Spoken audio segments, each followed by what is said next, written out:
बानी पीटीआई के social media account से धमकी आमेज पोस्ट शेयर करने पर हुकूमत और रियासती इदारों के खिलाफ बगावत पर उकसाने के इल्ज़ाम में बानी पीटीआई के खिलाफ मुकदमा दर्ज। ज़राए के मुताबिक मुकदमा 13 सितंबर को दर्ज किया गया। FIA साइबर क्राइम की 4 रुकनी तफ्तीशी टीम आज सुबह दोबारा तफ्तीश के लिए अडियाला जेल जाएगी। बानी पीटीआई से बगावत के पैगामात और उन्हें आगे फैलाने में मुलव्विस साथियों से मुताल्लिक़ पूछा जाएगा। जुमे को बानी पीटीआई ने FIA साइबर क्राइम विंग की तहकीकाती टीम के सामने पेश होने से इनकार कर दिया था और कहा था कि वकला की मौजूदगी में तफ्तीश में शामिल होंगे। 4 रुकनी टीम अडियाला जेल में 1.25 घंटे से जायद मौजूद रही।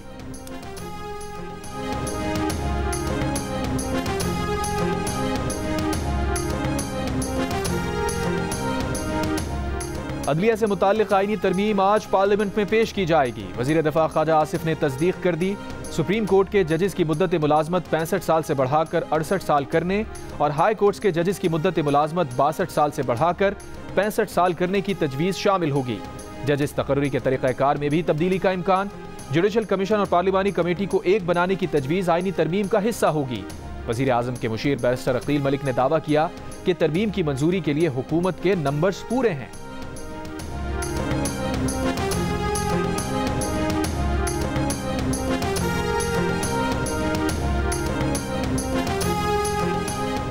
तहरीक इंसाफ के रहनुमा सलमान अकरम राजा ने कहा है कि अगर हुकूमत ने उनके अरकान को डरा धमका कर अपने साथ मिलाया तो उनके पार्लियामेंट में नंबर्स पूरे होंगे। हुकूमत धौंस और जबर से ही नंबर पूरे करेगी। प्रोग्राम नया पाकिस्तान में गुफ्तगू करते हुए कहा, एक शख्स को मुलाजमत में रखने के लिए ये सब कुछ किया जा रहा है। तरमीम का मकसद मंजूर नज़र जज को ओहदे पर कायम रखना है। हर तरीके से सुप्रीम कोर्ट को मगलूब करने की कोशिश की जा रही है। असद कैसर ने कहा, हुकूमत अपने इत्तेहादियों से भी तरमीम का मुसव्वदा छुपा रही है। हमारे अरकान को अगवा करके और दबाव मिलाकर 2/3 अक्सरियत हासिल करने की कोशिश हो रही है। पार्लिमान और अवाम में भरपूर मुज़ाहिमत करेंगे।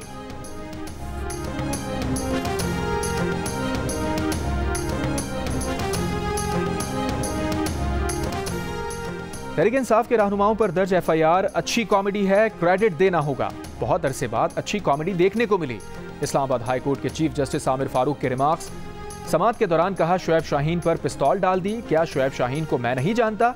गौहर खान पर पिस्तौल डाल दी, क्या गौहर खान को आप और मैं नहीं जानते? कॉमेडी आपने पढ़ ली, अब इनसे बरामद क्या करना है?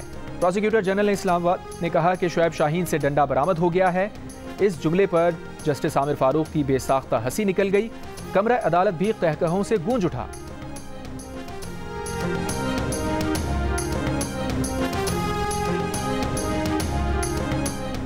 सूबाई हुकूमत को पुलिस के लिए मिलने वाले 600 अरब रुपए कहां गए? KP हुकूमत करप्शन कर रही है।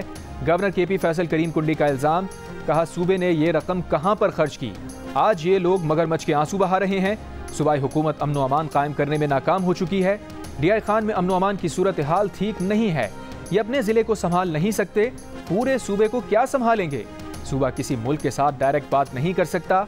वो इतने कपड़े नहीं बदलते जितने यहाँ वजीर बदले जाते हैं।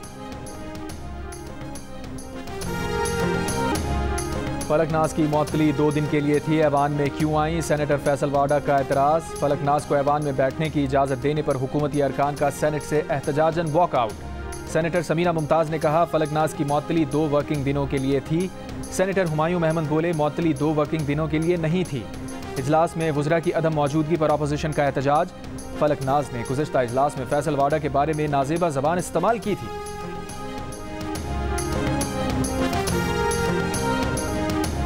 वज़ीर आज़म शहबाज शरीफ ने कहा है कि चीन, सऊदी अरब और UAE अपना हिस्सा ना डालते तो IMF प्रोग्राम मुमकिन ना होता। इस मकसद में चीफ ऑफ आर्मी स्टाफ और डिप्टी वज़ीर आज़म ने भी अहम किरदार अदा किया। यंग पार्लियामेंटेरियन से खिताब में कहा, मुल्क कब तक बार बार कर्ज रोल ओवर कराने पर ही चलता रहेगा? कौमों की जिंदगी में उतार चढ़ाव आते हैं जिन पर काबू पाकर ही आगे बढ़ा जाता है। IMF के अहदाफ को पूरा करने के लिए तनख्वाहदारों पर बोझ डालना पड़ा। किसी एक शोबे पर टैक्स का बोझ लादने वाला मुआशरा तरक्की नहीं कर सकता।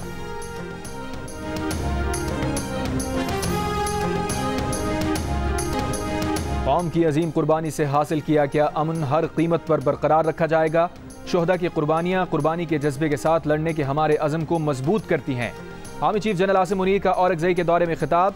ISPR के मुताबिक आर्मी चीफ ने वादी तीरा और गिरदोनवा में इंसदाद दहशतगर्दी की कार्रवाइयों में हिस्सा लेने वाले फौजियों से मुलाकात की। कानून नाफिज करने वाले इदारों की इस्तेदाद कार में इजाफे की ज़रूरत पर भी जोर दिया। खैबर पख्तूनख्वा में पुलिस और कानून नाफिज करने वाले इदारों के ताउन को सराहा। दुश्मन और दहशतगर्द गठजोड़ को शिकस्त देने वाले अज़ाइम का आदा किया। आर्मी चीफ ने कहा, पाक फौज नए जमशुदा अजला में खैबर पख्तूनख्वा पुलिस और इदारों को फ़राइज़ अंजाम देने में हर मुमकिन ताउन फराहम करती रहेगी।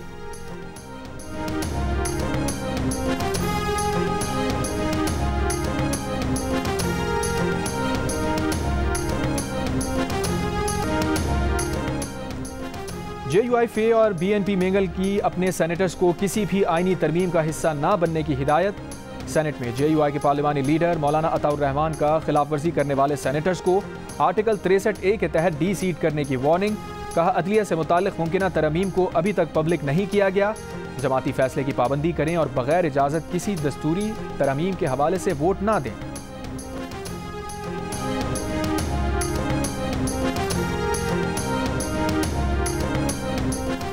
बांग्लादेश के क़याम के बाद पहली बार ढाका में कायदे आज़म मोहम्मद अली जिन्ना की बरसी की तकरीब।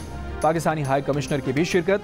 मुकर्रीन ने खिताब में कहा, 1947 में पाकिस्तान का हिस्सा ना बनते तो आज कश्मीर जैसी हालत होती। पाकिस्तान जिन्ना के बगैर ना बनता और पाकिस्तान ना बनता तो बांग्लादेश भी ना होता। मोहम्मद अली जिन्ना बांग्लादेश के भी बाबाए कौम हैं, लेकिन उसे तस्लीम नहीं किया जाता। बांग्लादेश की तख्लीक भी जिन्ना ही की मरहून मिन्नत है। भारत चाहता था बांग्लादेश जिन्ना एवेन्यू और इकबाल हॉल का नाम तब्दील करे, मगर हमने ऐसा नहीं किया। भारतीय अखबार का तकरीब पर वावेला। कहा, बांग्लादेश का पाकिस्तान की तरफ झुकाव बढ़ रहा है।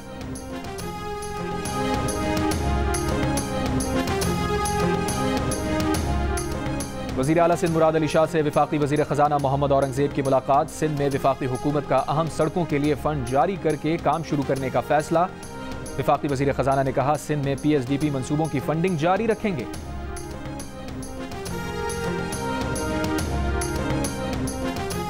बलूचिस्तान में मस्तूम के इलाके दरीनगढ़ में फायरिंग से 2 लेवीज एहलकारों समेत 3 अफराद जाँ बहक, 2 एहलकारों समेत 4 अफराद जख्मी। लेवीज हुकाम के मुताबिक एक शख्स की रिहाई के लिए एहतजाज किया जा रहा था। रोड खुलवाने के लिए जाने वाली टीम पर मुजाहिरीन ने फायरिंग कर दी। बलूचिस्तान में जिला कल्लात के इलाके तख्त चौहान में सड़क किनारे नस्ब बारूदी मवाद का धमाका, 8 एहलकार जख्मी।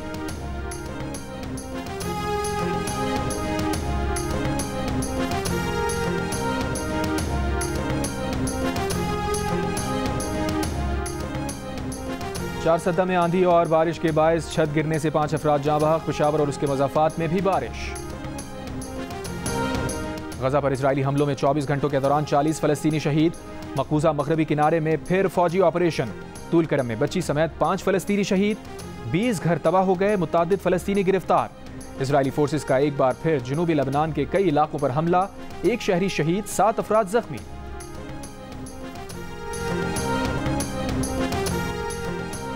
कराची बंस रोड पर रिहायशी इमारत की तीसरी मंजिल की बालकनी की छज्जा गिर गया, 2 अफराद जख्मी। 3 मोटरसाइकिलों को भी नुकसान पहुंचा। चीन की हुकूमत ने मुलाजमीन की रिटायरमेंट की उम्र की हद बढ़ाने का फैसला कर लिया। इत्तलाक अगले साल 1 जनवरी से किया जाएगा। मर्द मुलाजिम की रिटायरमेंट की उम्र 60 बरस से बढ़ाकर 63 बरस होगी। खवातीन मुलाजमीन की रिटायरमेंट की उम्र 50 बरस से बढ़ाकर 55 बरस कर दी जाएगी।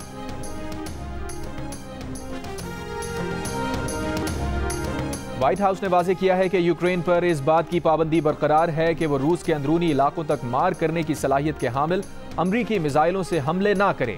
रूस के सदारती तर्जुमान ने कहा है कि नताइज से खबरदार रहने से मुताल्लिक सदर पुतिन का पैगाम मुताल्लिका पते पर पहुंच गया है। सदर पुतिन कह चुके हैं कि यूक्रेनी फौज की सलाहियत ही नहीं कि वो तवील फासले तक मार करने वाले मिसाइल इस्तेमाल करे। ये नेटो की शिरकत के बगैर मुमकिन ही नहीं। यूक्रेनी फौज को ऐसे मिसाइल इस्तेमाल करने की इजाजत का मतलब होगा कि नेटो रुकन यानी अमरीका और यूरोप जंग में बराह रास्त शरीक हो चुके हैं।